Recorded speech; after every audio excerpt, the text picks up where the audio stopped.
I am joined by Vanessa Rossi, Senior Research Fellow at Chatham House. Good morning. Thank you for joining us this morning.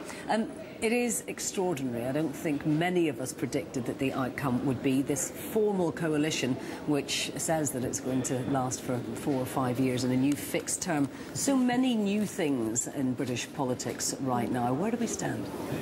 Well, I think it is going to be quite difficult to understand how this will work. We've got this C&C Act in terms of the leadership, the dynamic duo, whatever they're going to be christened.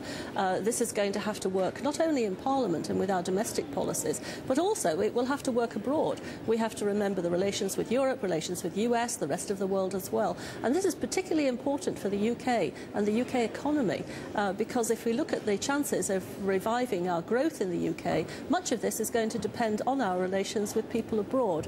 So how they see this is also going to be interesting. It could be re-energising, but it could also be a bit confusing. Indeed. I mean, we've got a brand new leadership. They're also very new to the rest of the world. I mean, probably an awful lot of people in Europe, outside possibly the Parliament, will never even have heard of Nick Clegg. David Cameron also has never held a cabinet position.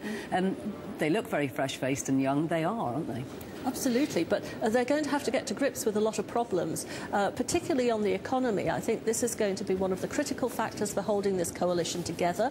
How they perform in this area will determine, to me, how long this coalition can last without fractures breaking out. If the economy picks up and does well, and they do have a little bit more fair wind behind them than people have given it credit for. I think we've seen good signs of picking up in manufacturing, UK economy, and also, I think, even in areas like tax revenues that might make the fiscal deficit slightly less dire than people predicted. But they really need absolutely all the fair wind they can get to get through this. And in those circumstances, I think there's a fair chance that they can last the course. If things go wrong and the economy flops, I'm afraid I wouldn't give much for the chances of lasting 4 years. Now, one of the very first things that happened to David Cameron when he became Prime Minister is that he got a call from President Obama.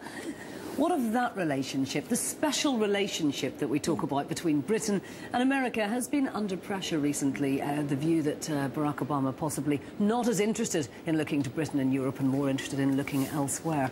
What do you make of that relationship and the potential for it now? Well, I think that this probably is a slight misinterpretation of Obama. I mean, if we look at it, he's such a busy man. I mean, he seems to pop up every day as the new saviour of some problem or other. He was calling Europe to get the package deal sorted out, to help get the package deal sorted out for the euro crisis. I think that was a key issue, a key moment, and now he's on the phone to Cameron as well. I think this bodes well, in fact, for the US's continued interest here in Europe and, of course, in the relationship with the UK. What they'll have to work on, though, is how much the Cameron-Clegg image comes across in the US, because they're going to have to get over some of that confusion. Yes, indeed.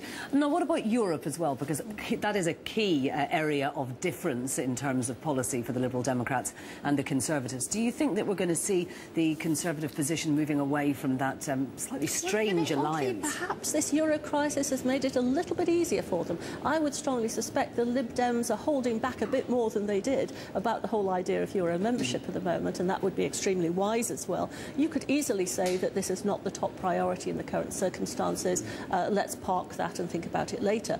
But I think there's also a significant opportunity here. Europe has put this package forward, but it's also now going to have to get its act together to get all of the rest of the paraphernalia to organise the bailout, the repayments, how the economies are going to function. Maybe at last the Eurozone's really going to crack this problem.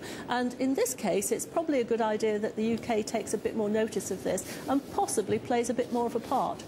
Vanessa, thank you very much indeed. Thank you.